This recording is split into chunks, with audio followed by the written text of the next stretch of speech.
sou a Renata Saavedra. A gente está aqui hoje na Unirio, no Rio de Janeiro, fazendo mais uma entrevista para o projeto Global Feminists da Universidade de Michigan. Hoje a gente está aqui com a Nataraj Trinta, que é historiadora, militante feminista e atualmente participa da Articulação de Mulheres Brasileiras.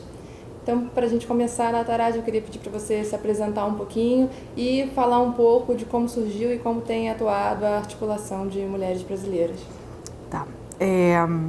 Bom, eu, na graduação, as pessoas, meus amigos e amigas me chamavam, você é feminista, e numa bela hora tinha aberto uma vaga de pesquisa com uma professora que já não dava mais aula na graduação, só nas aulas de pós. Era a Raquel Soyer, para um projeto de buscar vestígios sobre o antifeminismo, a campanha antifeminista na segunda onda do feminismo, né?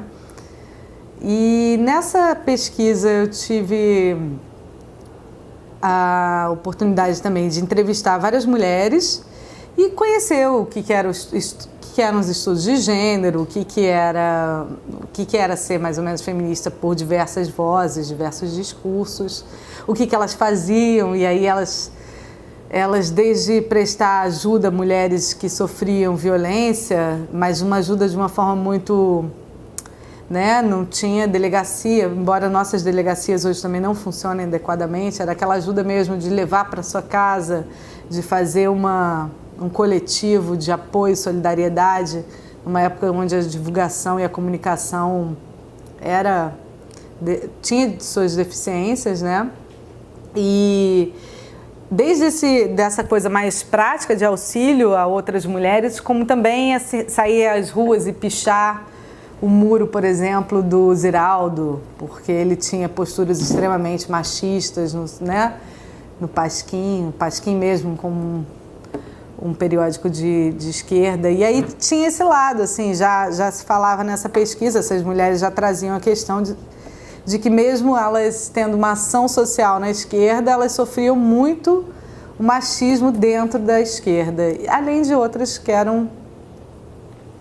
que pulsavam, como a luta delas pela legalização do aborto, e em 2004 ainda presente essa necessidade de lutar pela legalização do aborto, e em 2014 ainda presente a necessidade da gente pautar socialmente a legalização do aborto.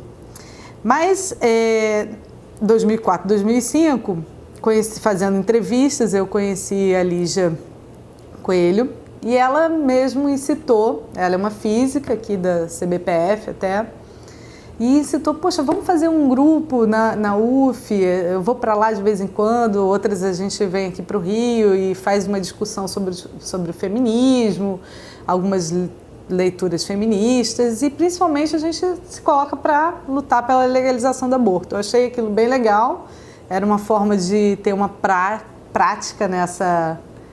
Eu sempre gostei de assembleias e conexões assim políticas, e trabalhar, e sempre gostei também dessa área do direito sexual e reprodutivo. Não teve quórum, eu falava com as minhas amigas, assim, todo mundo achava super importante, relevante, legal, mas ninguém se colocava para se reunir nos horários, né, das brechinhas. Coisa que, assim, de 2005 para 2014 mudou muito, né? Em 2009, 2010, eu acho que os coletivos, eu não sei assim se é bem essa marcação, mas eu sinto, assim, não é que os coletivos eles tomaram uma pulsão grande. Sem dúvida a internet, assim, a internet já existia, claro, mas era menos disseminada, era menos. O Facebook é um aplicativo de rede social que conecta bastante. E aí você me perguntou pela Articulação de Mulheres Brasileiras. A Articulação de Mulheres, bom, aí nesse período foi um período de estudo, onde eu fiz minha monografia também sobre a revista Cláudia, que tinha Carmen da Silva, e o ano de 1975, que foi um ano internacional da mulher, né? E aí, como a própria revista ela trazia questões bem esquizofrênicas até, porque ora tinha uma demanda mais tradicional e ora as demandas que estavam mais nos movimentos sociais, como a separação, a mulher no mercado de trabalho. Isso aparecia nas propagandas, nas imagens, etc. Nessa época eu entrei para revista de história, antes mesmo de me formar, acho do final de 2006, maio de 2006, entrei na revista, comecei a trabalhar com imagem e estudar arte. E aí fui achando que o feminismo, o movimento social não foi adiante. E por mais que eu tivesse gosto pelos estudos de gênero, o feminismo, eu me sentia muito envolvida. Já era assim, uma sensação de não saber se eu era feminista, virar feminista. Falar, não, eu sou feminista, eu acho o movimento importante, me faz bem o movimento. Achei também que eu estava ali muito tomada por essas questões, não conseguia distanciamento. Não queria mais pesquisar, queria pesquisar agora história da arte moderna, arte contemporânea, imagem, história da imagem, e trabalhar com iconografia. Fui fazer um mestrado dentro dessa área, na PUC, né, História da Arte, e aí peguei um assunto que era um assunto, fui pegar expressionismo abstrato, arte pós-guerra, a partir do Rothko. Comecei a trabalhar com fonte secundária, aquilo dali começou a fazer um eco do tipo, o que eu estou fazendo? O que eu estou fazendo? Era um tema assim difícil, eu não conseguia... Tudo bem, mestrado você não precisa de originalidade, mas eu estava me sentindo uma leitora de livros e compilando coisas. Adoro Rothko ainda. Mas aí, nesse momento, eu entrei, eu qualifiquei, o Paulo Knaus foi até da minha banca, assim,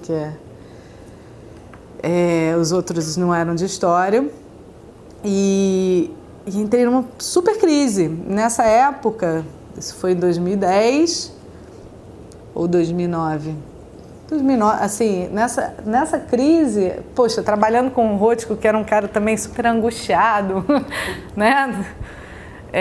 E ele tinha uma relação assim do fazer, né? Trabalhava com criança e era muito essa coisa assim do se colocar, tomar e ainda com ideias assim. Estava lendo Kant, adorava, estava gostando, né?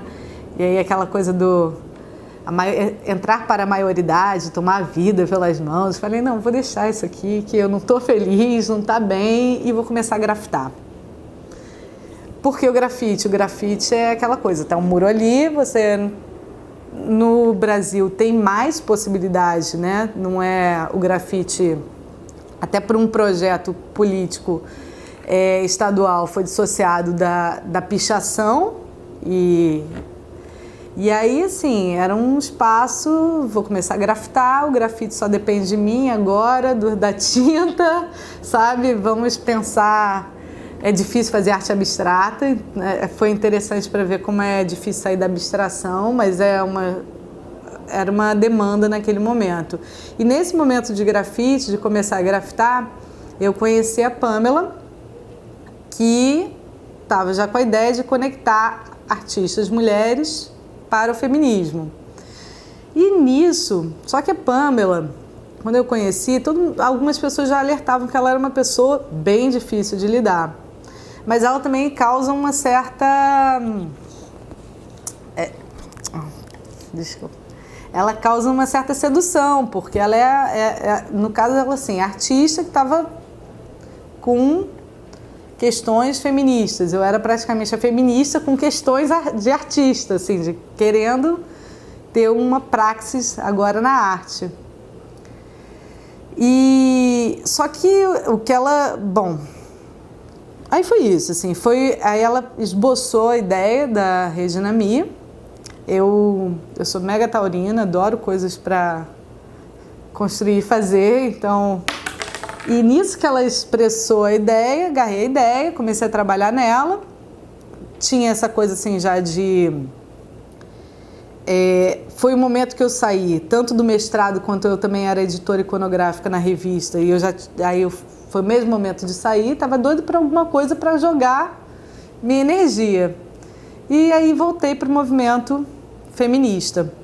Dessa forma que eu voltei, eu já me conectei já com a articulação de mulheres brasileiras, porque assim que a gente se conectou, eu e a Pamela, nós fomos chamadas pela AMB para fazer parte dessa articulação com a Rede NAMI. E a gente fez bastante coisa, foi um período de 1 ano que eu trabalhei bastante nessa regulamentação da NAMI como uma organização. Consegui também trabalhar para a gente ter o nosso primeiro projeto de algum valor, né, para conseguir tanto que as meninas tivessem algum trabalho, quanto montar a NAMI. Só que o que era problemático da NAMI, assim, era um espaço de troca onde deveria ser pelo menos a ideia, era um espaço de múltipla participação horizontal, né, a arte de mulheres para mudar o mundo. Então tinha uma relação de conexão, mas uma conexão política horizontal. E eu estava lá na NAMI como vice-presidenta. O título era muito estranho e ao falar assim, Pamela é muito difícil de lidar e a ideia dela praticamente era ter uma empresa. Isso aí foi ficando cada vez mais claro. Uma vez eu falando com uma pessoa da MamaCast, né, na Holanda, quantas de vocês são?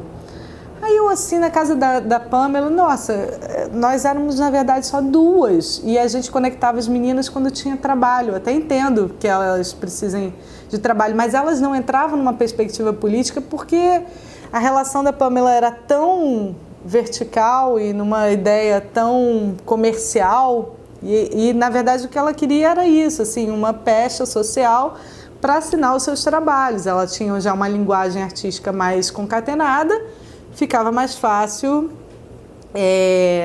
Sim, ela tem toda essa coisa de ser uma grafiteira dentro do meio masculino. E com esse título social, essa questão social, ela divulgava mais, né? Tanto que ela conseguiu ir lá para Newsweek, né? Apareceu na Newsweek, não sei o quê. Então ela tinha uma visão bem... Eu me lembro uma vez que ela me falou, sabe qual é o problema? Enquanto vocês ficam estudando esses livros aí, filosofia, essa coisa, eu leio marketing. Assim, e é o lado, assim, às vezes da ONG, né? Não são todas, mas você também tem. A ONG, às vezes, você tem uma ideia maravilhosa, mas quando você vê, é uma propriedade, é um feudozinho de alguém que está numa perspectiva capitalista movimentando uma mensagem. E aí, assim, tiveram umas coisinhas de menor...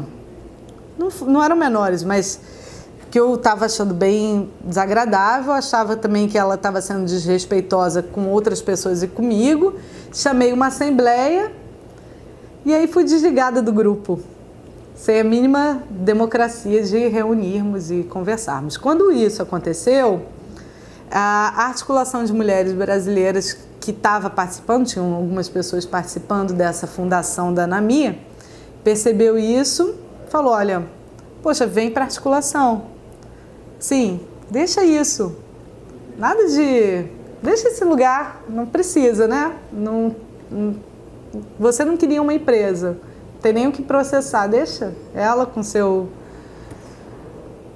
a arrogância, porque ela tem esse caráter, e vamos militar numa plataforma, numa articulação que não é um partido, não é uma organização não governamental, é uma conexão de mulheres de vários estados, de várias idades, várias faixas etárias, diversas realidades. Então você tem indígenas, quilombolas, profissionais liberais e é uma conexão nacional que procura discutir política, procura pautar questões, assim, pautar campanhas. Uma das campanhas possíveis para o próximo ano, assim, será a paridade, né, a paridade política, a questão da reforma política, que já tinha começado, não foi nem em 2004, mas em 2013. Então a gente discute o que são essas coisas. É um lugar de aprendizado, é um lugar de debate, é um lugar de exercer voz política e aprender. É aquele lugar mesmo onde você se sente mais confortável quando você vai para outros espaços. Mas eu não tenho nenhuma pretensão de... Eu gosto do movimento social, mas de destaque em movimento social. Isso daí...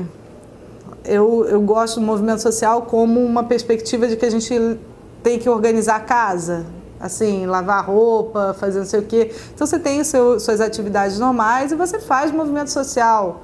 É possível, é necessário. Você não consegue se envolver, engajar em todas as esferas, mas você faz um pouquinho numa área. Mas... E é isso, assim, é liderança compartilhada, é um lugar de sororidade, que é essa solidariedade, né? Porque as coisas não estão em disputa lá, a gente está em conexão. E aí você vê grupos, e assim, aí às vezes aparece Loucas de Pedra Lilás, 2 mulheres maravilhosas que estão já mais de 60 anos agora e que foram conectando desde a década de 80, outras tantas mulheres maravilhosas para fazer esquetes, para fazer músicas, porque o nosso grande,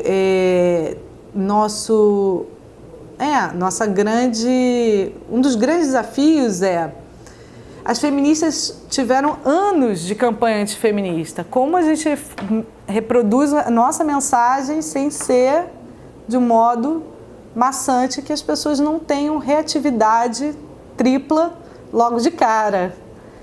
E aí tem o pessoal do artivismo, né, que é nessa perspectiva. Então, a gente pode unir o grafite, isso é bom, o stencil, isso é legal, a música, a esquete. As loucas já fazem isso desde a década de 80. Então, uma francesa, uma uruguaia, que vivem no Brasil, em Recife, desde a década de 80. E aí tem isso, aí você se conecta com as loucas. E aí, quando elas estiveram no Rio, para o Rio Mais 20, elas tinham uma esquete, participei dessa esquete também. Então, era uma performance nas ruas. Sempre tive assim, essa vontade, esse gozo por brincar, por ousar, né? O feminismo permitia isso, assim. Você tem várias áreas de construção e é muito nesse lado também o feminismo, esse novo feminismo teve mais o caráter igual o próprio desenho no muro, o próprio grafite, né? Esse lugar que tá aí, vamos lá, vamos fazer, pegar as coisas e fazer. Não tem a permissão, não tem o campo está aberto, o movimento social é isso, é se unir. Quem vai fazer agora? Quem não vai? Quem vai fazer o lanche? Quem vai cuidar das crianças? Quem vai fazer o relatório e quem vai apresentar as pautas? Então é um lugar de experiências. Você também participou da construção da Marcha das Vadias, né? Que surgiu no Canadá e acabou sendo absorvida em vários países, inclusive em vários estados aqui no Brasil. Você participou da construção aqui no Rio. Foi. Aí a Marcha das Vadias foi o que apareceu após a Anami, assim. Bom, agora hoje é que eu vou colocar minhas energias. Aí, assim, 2011 já surgiu com aquela situação do policial no Canadá dando, né, a declaração que para as mulheres não serem estupradas, elas deveriam parar de se vestir como sluts. E aqui no Rio, uma companheira da AMB, ela ficava, gente, vocês viram isso? Vamos fazer alguma coisa? Vamos... Isso foi em 2011. Já estava tendo várias passeatas, né, legalistas, antiproibicionistas. já tinha essa coisa dos grupos, dos coletivos já estarem, né? Tinha tido o Occupy na Cinelândia, acho que tinha. Isso daí eu tenho uma dúvida, mas assim, eu já tinha esse...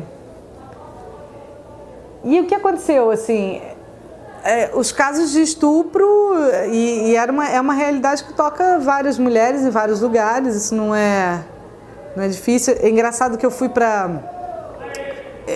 Eu vi das suas perguntas, né, que a ideia é qual é a sua conexão internacional. Não tem muita conexão internacional, não. Só que eu fui para a Alemanha, para Berlim, conheci as meninas também das marchas das vadias de lá. Foi até interessante, porque é muito bom você... Muito bom não, é muito triste, né? Mas é muito bom você reconhecer mulheres que estão fazendo a mesma luta e aquelas mulheres que você achava, não, Berlim não vai ter, né? A princípio, assim, lugar, né, tão para frentex. Não, a Holanda, Amsterdã, não vai ter. Para que ter marcha das vadias? Puxa, Canadá, E aí você vê que a realidade é uma realidade ainda que demanda esse tipo de voz. Mas a Marcha das Vadias aconteceu assim, a Daniele estava o tempo todo, vamos fazer a marcha, vamos fazer alguma coisa, Daniele Montepé.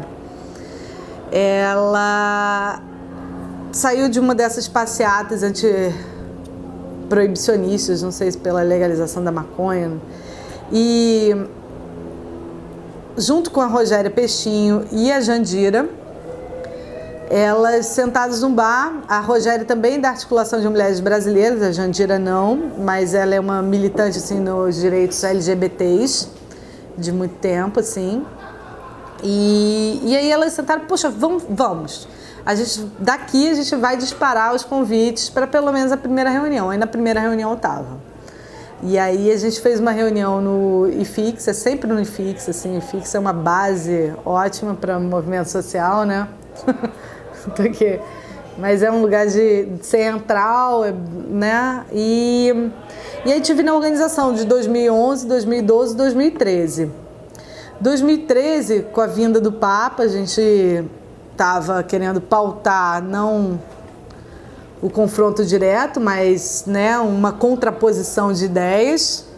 E aí a gente pega um quadro, né, um novo Papa, um Papa que estava esboçando novos discursos, e a realidade de rua também, que é uma divulgação de movimento de rua que já estava crescendo, e uma ação que foi uma ação irresponsável, que foi a ação dos crucifixos e da santa, de quebrar a santa, que não teve nenhuma relação com a organização da marcha, das vadias. Mas é isso, na rua você não tem como... A gente tinha até o apoio das católicas pelo direito de decidir e outros grupos, mas a gente tinha bancado que a gente ia evitar a violência física, ia proteger todos os grupos, ativistas e tudo mais. E eles, o Grupo Coiote fez uma ação que deixou em vulnerabilidade muitas mulheres, inclusive eu. Porque eu estava muito de frente, falando muito com a mídia. E tinha aparecido, foi a marcha que eu mais saí, sabe, assim, sem fantasias, assim, e saí e tirei a blusa, e saí, foi a marcha que eu me senti, assim, mais empoderada na marcha. Isso me gerou várias ameaças de estupro, morte, tive que ir na delegacia, fiquei em pânico um pouco. Não gostei de ser ameaçada, assim. Meu nome também é estranho. Eu trabalhava na revista de história, não era difícil associar um nome e rastrear. Não gostei. Mas isso você relaciona a essa manifestação, essa performance do Grupo Coiote, ou simplesmente a sua visibilidade, a você ter aparecido por conta da marcha? Eu acho que foi muito assim, a marcha já poderia trazer resistências e raivas. Só que a ação do Grupo Coiote foi muito forte, né? Assim, ela foi uma ação de fato de desrespeito, na minha opinião, de desrespeito em relação à liberdade religiosa e por mais que a gente tenha críticas e saiba da influência da cultura cristã, tem todo um arcabouço aí, né? A importância do cristianismo, dos grupos cristãos para a abertura do regime militar. Você tem a ideia da fé, né? Uma coisa assim, a gente estava num processo... A ideia é isso, assim, como é que a gente coloca as nossas mensagens que são urgentes, necessárias, elas vêm de uma luta sabe, sofrida, porque são mortes, são corpos, são vidas. Então, assim, é um caldeirão muito denso, difícil. Como é que a gente passa isso para chamar que as pessoas entrem e passem para o nosso lado? Esse daí é um grande desafio. É como transformar essa mensagem em uma mensagem que ela é aceita por muitas mulheres e até muitos homens que sofrem, né? Ela também sofre a resistência dos que se beneficiam com essa situação, mas é isso, assim, ela é uma mensagem difícil, dura. Como é que a gente carnavaliza isso e também transforma ela em uma mensagem séria quando ela tiver que ser séria? E essa mensagem do Coiote, dessa expressão deles, que também eles não fizeram nenhuma nota depois, ela gerou... O que aconteceu? Todas as pessoas que estavam dialogando com a mídia foram ameaçadas diretamente. Outras também que apareceram foram ameaçadas. E o que aconteceu é que quem não apareceu, algumas achou ótimo, liberdade de expressão.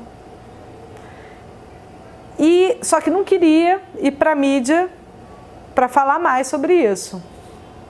Fora que também tem sempre as pessoas que acham que tensionar, né, ter mais radicalidade nos atos é a melhor estratégia, ou melhor. Quem apareceu não queria, não dava para falar mais e continuar. Mas assim, eu pessoalmente também não compactuei, assim, foi um processo assim, do que eu estou entendendo, o que está acontecendo. Mas não compactuei porque tinha um acordo mínimo, né? Um acordo mínimo de contraposição naquele momento. A gente sabia que ia ser tenso, a gente sabia que estava o Papa, a gente sabia, né? De todo aquele número de jovens e pessoas católicas.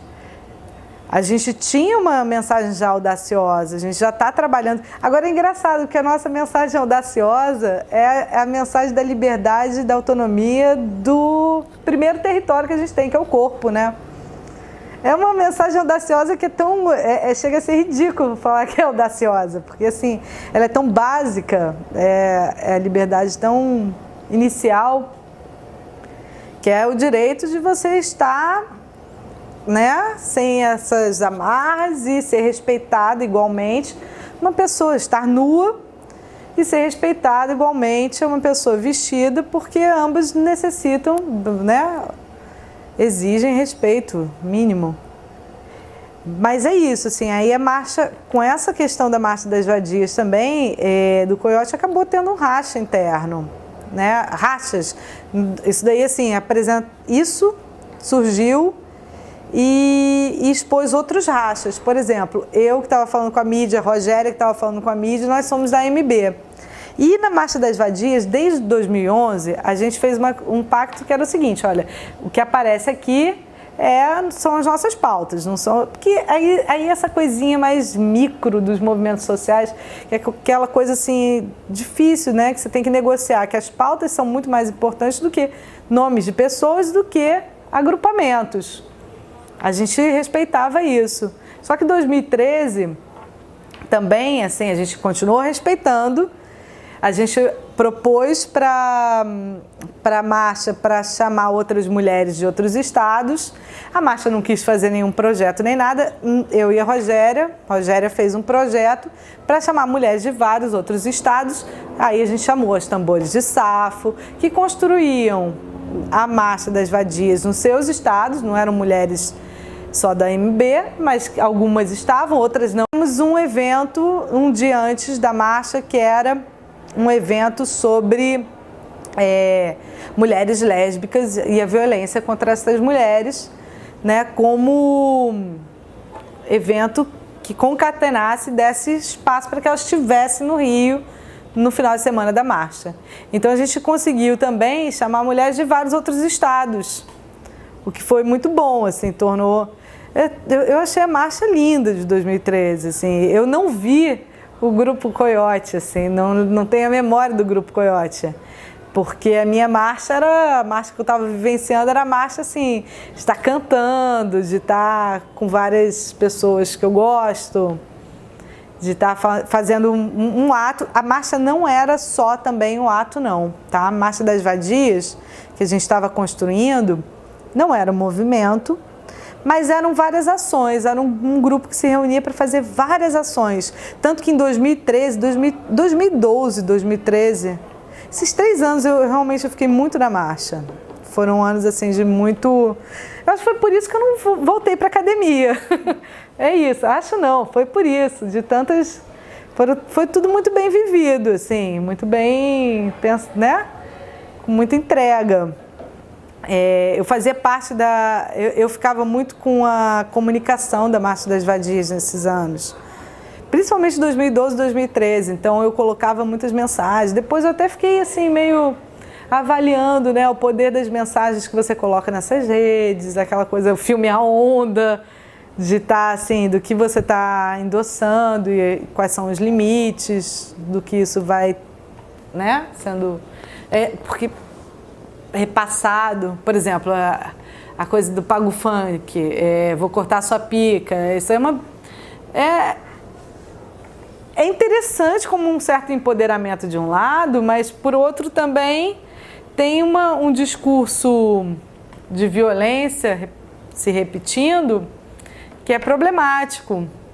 E aí, assim, teve em 2013, acho que 2013 mesmo, um encontro de artistas feministas que nós fomos. Eu me lembro assim, foi bem interessante, intenso, mas na hora de fazer essa performance eu já consegui sair, assim, já não estava mais naquela emoção de militar sabe, peito aberto? É isso. Acho que depois da Marcha das Vadias, ter mais cuidado com esse tal peito aberto. Acho que até foi uma... E tomar cuidado mesmo, como é que essa informação chega? Como é que essas mensagens estão chegando? E para quais grupos estão chegando? Você não vai ter uma mensagem que chegue de uma forma única. Sim, nem um discurso que signifique, né, de fato só uma coisa. Mas... Então, para seguir daí, eu queria... Você já mencionou sobre essa coisa da multiplicação de coletivos jovens, muito nos últimos anos, né? E o fato de você, por exemplo, não ter conseguido quórum para o grupo lá quando você estava na sua graduação em História na UF, em 2014. Hoje em dia a gente já está... Todas as universidades têm seus coletivos de mulheres, né? Assim, fortes. Fortes, articulados, e grupos que trabalham com linguagens muito diversas, como a Pago Funk, né? Que é um grupo da Baixada que usa o funk, Tambores de Safo, e vários outros. Como é que você vê assim, esse momento, inclusive por esse lado aí do que você acabou de comentar, de como as mensagens chegam para essas mulheres jovens que estão entrando no feminismo muito através desses grupos, né? Enfim. Esses grupos, assim, é interessante perceber que esses grupos nem sempre são universitários. Eles também se geram, tem um nascer também que nem sempre nascer dentro da universidade. A gente tem, desde 2006 até 2014, um aumento significativo das taxas de violência e de números de estupro. Aí você pode falar, mas talvez agora as pessoas estejam denunciando mais. de fato, a violência não tem diminuído. Então, se denuncia ou não, e a gente tem, assim, alguns anos, também 6 anos de Lei Maria da Penha, se não me engano. Denunciando ou não, são vidas em questão, e a gente tem a realidade que a violência contra a mulher atinge várias classes, todas as classes sociais. Assim como a questão do aborto, assim como necessidade por creches, assim como o fato de que nós, mulheres... Isso daí, assim, numa perspectiva, quando você vê, e quem tem a experiência da maternidade sabe que recai esse lado para a mulher. E que uma mulher de uma faixa etária, se comparar com outro homem da mesma faixa etária, ela certamente estará ganhando um pouco menos do que um homem ou muito menos. E se ela for uma mulher negra, ela vai ganhar muito menos do que essa mulher que não é negra.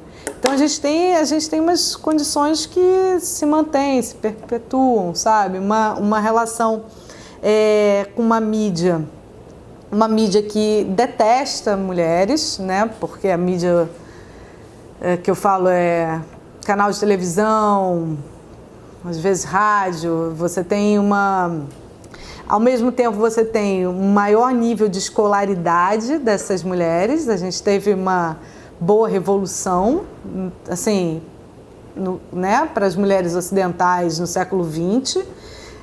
Se teve um campo que a gente ganhou na educação. Então, a gente tem um bom nível de escolaridade com demandas urgentes que são do século XIX, às vezes, assim. Que é essa manutenção da violência. Bom, muita coisa melhorou também, mesmo no campo da violência. Não estou dizendo que não melhorou, mas esse lugar da mulher como a mulher que toma conta que cuida, esse lugar de cuidadora desse núcleo familiar. Então a gente ainda tem questões muito... E aí, assim, a gente aparece com uma nova realidade, assim, de maior participação, onde as redes sociais, elas se tornaram um novo lugar de encontro. Isso daí, assim, é de um poder enorme, porque você não precisa mais estar na universidade para você conhecer pessoas que tenham mesmas ideias que você. Você pode ser profissional, está atuando em áreas bem diversas e por uma demanda, por experiências, e experiências não faltam, assim, ruins, sentir revoltada. E até é bom o fato da rede social, porque é uma rede que você não tem o contato direto, então você vai se acercando daqueles seus interesses ou das pessoas que estão, né, montando esses grupos aos poucos, você não se coloca presencialmente. Então tem já essa discussão. Acho que realmente as redes sociais tiveram um papel fundamental nesse novo fazer dos movimentos sociais. Sabe, assim, alguns se mantêm...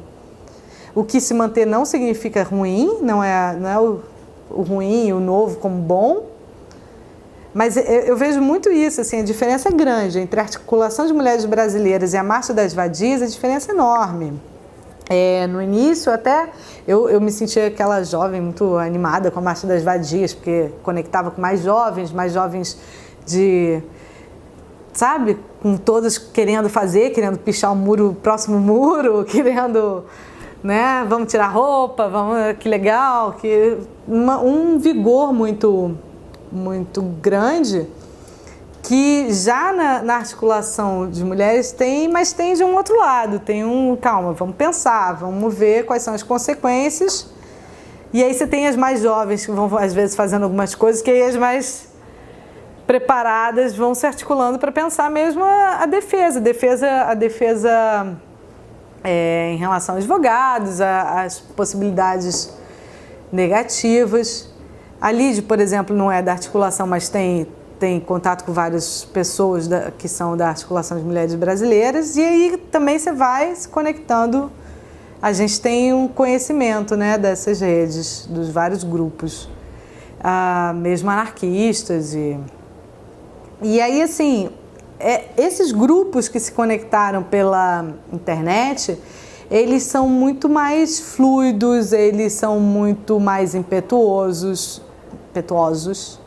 eles são, em geral, eles têm muitas meninas mais jovens e que tiveram pouco contato ainda com o feminismo, ainda estão então perguntam, isso, meu namorado fez isso, será que isso é machismo? Tem um lado assim, meio, um canal de entrada, sabe? Também estão vendo, puxa, quem são essas feministas? O que é ser feminista? Tem um lugar inicial de experimentar e se assumir, de se empoderar, que nesse processo a gente chama de empoderamento. Eu acho bem bacana, mas tem um outro lado que é o tempo da maturação não é... As coisas são decididas com mais rapidez, né? O modo mais antigo de organização, por exemplo, nessa segunda parada gay, que seria uma nova parada gay, eu estava na organização um pouco também. Minha identidade é assim, sou bi, mas na prática sou hétero, não é? Mas isso daí é uma relação assim, como eu curto essa coisa dos direitos sexuais e reprodutivos, é uma demanda importante. Mas acabei entrando assim para conectar também os movimentos feministas para essa marcha. E aí você tem isso, você tem uma proposta também de organizações onde você não tem assim, você organiza, mas é tipo um bloco de carnaval mesmo, sabe? Entre quem toca e quem está lá, todos são mega importantes. Você não tem assim um lugar da pessoa que traz uma memória sobre aquela organização ou aquela articulação, que tem uma liderança mais fluida. Isso eu acho muito legal. A parte mesmo do tempo de debate sobre as questões é que é uma coisa que falha, sabe? Assim, aquele avaliar, vamos ouvir as vozes, vamos pesquisar um pouquinho, isso aqui foi bom, isso aqui não foi. Esse aprofundamento, aí já porque é o tempo também da rede, sabe? Assim, nessa marcha da parada gay, aconteceu de um menino negro que estava roubando, separado pela polícia, e aí assim, alguns continuaram, outros... Aí quem continuou disse que a marcha foi linda, e logo outros vão falar, olha, mas isso daqui tá burguês demais, tá na orla, tá não sei o quê. E não tem tempo de aprofundamento adequado. Acho que nem quem critica, nem quem está sofrendo a crítica enquanto coletivo. Mas, em geral, é isso, assim, os movimentos... uma coisa importante da articulação de mulheres brasileiras, também, que vale a pena ser falado, é que é uma articulação que se propõe anticapitalista, antirracista, né, e feminista. E aí, por mais que você tenha... De fato, tem esse caráter muito forte, esses 3 pilares fortes, mas por mais que você tenha isso, vai sempre ter alguém assim, aqui não tem nenhuma mulher negra, não tem nenhuma mulher indígena, né, na nossa sala. Então vai ter sempre, mas essa pesquisa aqui, será que ela está só olhando mulheres liberais, assim, dos centros urbanos, brancas, não negras, não indígenas? Que é uma crítica necessária, assim, sempre, porque o movimento social é isso, a gente tá reclamando vozes, né, que estão cotidianamente, historicamente, sendo silenciadas, assim, e acho que... Você mencionou agora há pouco o encontro de artistas feministas de que você participou no ano passado. Foi. Como é que foi esse encontro? Quem foi que organizou? E você continua atuando como artista? Quem organizou foi o CFEMEA, se chamou Real, Primeira Real Feminista. Depois da Primeira Real, teve a Segunda Real Feminista em Fortaleza. Eu fui na primeira, que foi em Brasília, na segunda em Fortaleza não fui, antes do BRICS. Os encontros são muito feitos também, às vezes, assim, em momentos importantes, porque aí é uma forma das pessoas se reunirem para debater antes e depois fazerem uma ação. Até porque a gente não tem tantos recursos assim para pegar e, né, organizar dinheiro para trazer mulheres dos estados. Eu, no ano passado, no final do ano passado e esse ano, então, eu morava em Niterói, né, na graduação. Antes da graduação mesmo, saí um pouco de Niterói e vim para o Rio, porque eu já comecei a trabalhar no Rio, trabalhei no Arquivo Público do Estado, Biblioteca Nacional e minha revista, vim para cá, para o Rio. Fiquei em alguns bairros, assim, periféricos, só que aí, quando eu quis, assim, pensei, quero ser artista, fui para Santa Teresa. Mas a especulação imobiliária no ano passado acabou com todos os ateliês quase. Quem não tem um espaço próprio e vivia de aluguel não se sustentou. E eu trabalhava muito com cerâmica. Eu comecei na cerâmica antes de grafitar até. Eu adoro cerâmica. Mas essa impossibilidade, porque a cerâmica é um lugar, né, precisa mesmo de um ateliê. E os muros, o que aconteceu? Eu comecei a trabalhar, militar, eu já militava, mas esse ano foi um ano muito assim de trabalho, fiz uma pesquisa para uma exposição lá no Museu de Arte do Rio, que é do Valongo à Favela. Estou terminando um livro também sobre a iconografia de Salvador, na BN, e aí acabei optando por dar, porque assim, é o que paga as minhas contas, mas não é só não, é uma profissão que é o que eu gosto, de fato eu gosto de trabalhar com imagem, e não dá para fazer tudo, eu adoraria, mas não dá, e eu tô sentindo falta mesmo de voltar para a academia, então tô deixando a produção. Esse lugar de artista também é isso, assim, tem que se vender, né? Assim, tem uma concessão para o mercado, tem que ser meio múltiplo. Eu acho que o lugar de pesquisador, ele fala mais comigo, com a minha personalidade, do que esse lugar de ter que me vender, fazer portfólio, não sei o quê, não sei o que. Mas pelo que você falou, a sua relação com a arte também veio muito misturada com a sua relação com o feminismo, né? E também por causa disso você esteve nesses encontros de ativistas feministas.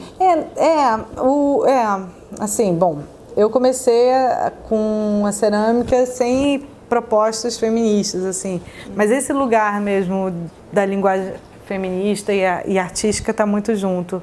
Eu pude experimentar muita coisa no movimento feminista, sabe? Eu não fiz EBA, mas pelo feminismo a gente tinha as performances nas ruas. Eu acho que a Marcha das Vadias, quando eu me coloco no movimento da Marcha das Vadias, é uma performance também. Eu não me sinto assim, né? Você tirar a roupa e você começar a cantar palavras e música. Tem uma outra personalidade, uma outra proposta, um outro uso de corpo. Até é engraçado que na Marcha das Vadias, que eu mais tirei a roupa, né? Tinha uma pessoa que eu estava saindo, que eu gosto bastante. Aí toda vez que eu chegava perto dele, eu me vestia. Aí, quando eu estava assim, não via ele na frente, aí eu ficava nua, falava, megafone. Ele até, um amigo, assim, me chamava assim, Vadia, não tô te entendendo. Mas essa sensação de que ali, assim, quando eu estava, não era bem eu, era uma personagem ativista, que me empodera, me deixa, né, dá um sopro de vida, você vê que você tem voz para falar e cantar, e que as pessoas também cantam, aí você passa o megafone, as outras cantam, você canta atrás, é legal, né? É bom, assim. Mas esse lado, assim, eu deixei nesses anos academicamente,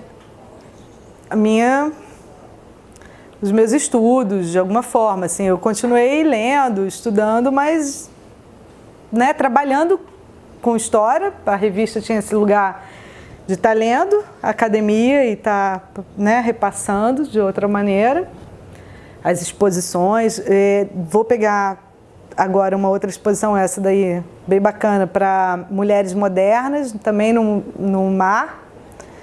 Então, vou começar essa pesquisa para maio, vai ser corridinho, mas vai ser bom. Mas é isso, assim, aí eu tô naquela hora assim, eu tô com 31 anos, eu adorei tudo que eu fiz, mas eu tô vendo os meus amigos entrando em concursos públicos para professores de história. Eu acho lindo, fico muito feliz por eles, mas fico assim, cadê essa profissão que eu escolhi, assim, sem pestanejar, sabe? Quando eu fiz meu vestibular, que eu tive críticas dentro da graduação, né? Tanto que eu saí desse lugar.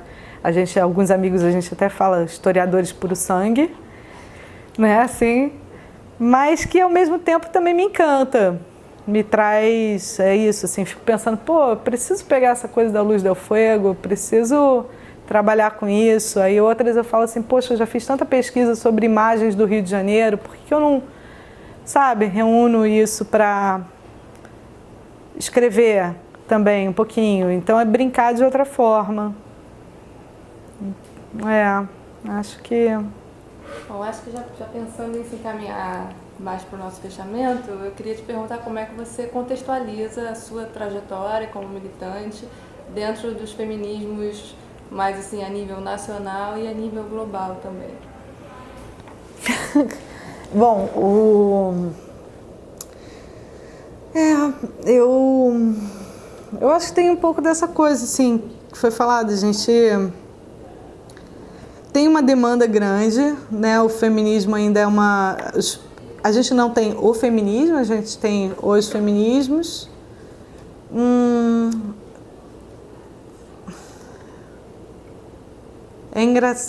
É difícil se colocar nessa análise, assim. Eu entrei num movimento dentro de possibilidades de organizações de coletivos pulsantes, né? Facilitados pelas ferramentas de internet, novos lugares.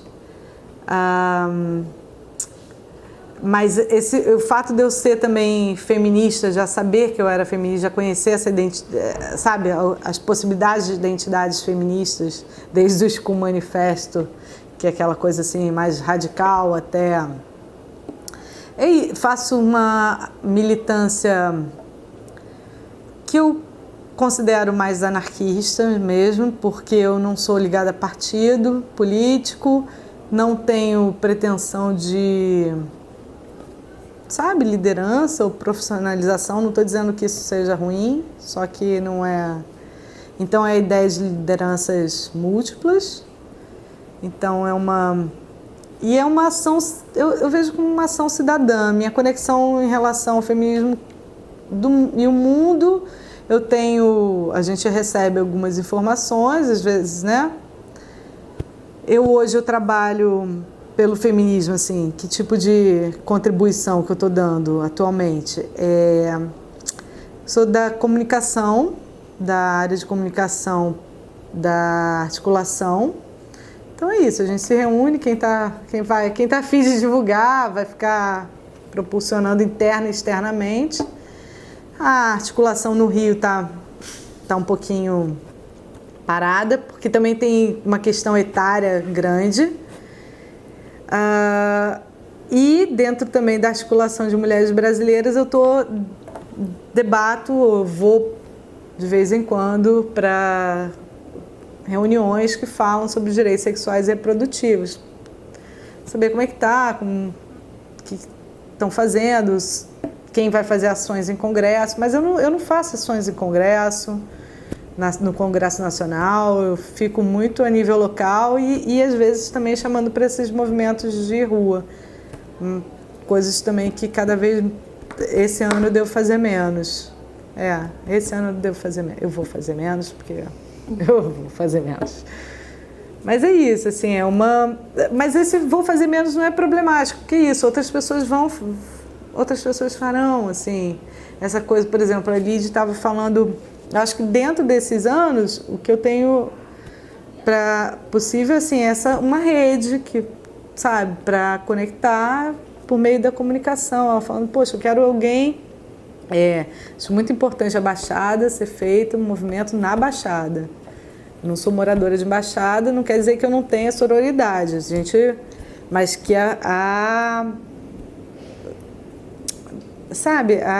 as lideranças sejam locais, a atuação seja local, tudo isso. Então, assim, é uma forma, às vezes eu ajudo, ou mesmo vou em alguns eventos, né? Mas estou numa perspectiva também de maior autocuidado. Autocuidado, uma coisa assim muito... Não foi só o feminismo, mas eu tive um engordamento assim, muito grande com o movimento social. E eu fico pensando, né, a gente tem uma relação com até conversando com um amigo, a gente vai pensando um pouco o futuro pelas pessoas queridas, pelas pessoas que trabalham com a gente, né, assim, no lugar mais próximo, e pela família, né. E incrível, porque muitas militantes têm vários problemas de saúde, assim, desde câncer, né? A gente lida com com coisas que são muito pesadas, sempre chega mesmo, vai chegar, né? As notícias chegam rápido. E às vezes, assim, você tem que agir de uma forma, conectar pessoas de forma rápida. Essa realidade... Por que essas militantes têm tantas dificuldades de saúde, às vezes até dificuldades financeiras, é uma questão. E aí tem até uma pessoa assim, que está aqui no Rio agora, ela é da Sérvia, ela até escreveu um livro do que valem as revoluções se nós não podemos dançar. E é um pouco esse lado, assim, sobrecarregar demais, lidar com coisas muito densas. É importante, eu até acho, assim, essa circularidade de atuações para que a gente consiga se regenerar também, sabe? Lidar com a parte que é pesada, mas lidar também com o nascer do sol, pôr do sol. E aí é isso, assim, cuidar de si. Aí está tendo um debate grande do autocuidado nos movimentos feministas hoje. Que na verdade é um autocuidado contra o sistema, né? Não é só contra o machismo, é contra um sistema maior até do que o machismo. É isso. Você gostaria de acrescentar alguma coisa? Acho que não, acho que falo muito, né? Então é isso, a gente encerra por aqui. Eu queria agradecer a Nataraj. Obrigada também pelo convite. Foi ótimo também, obrigada.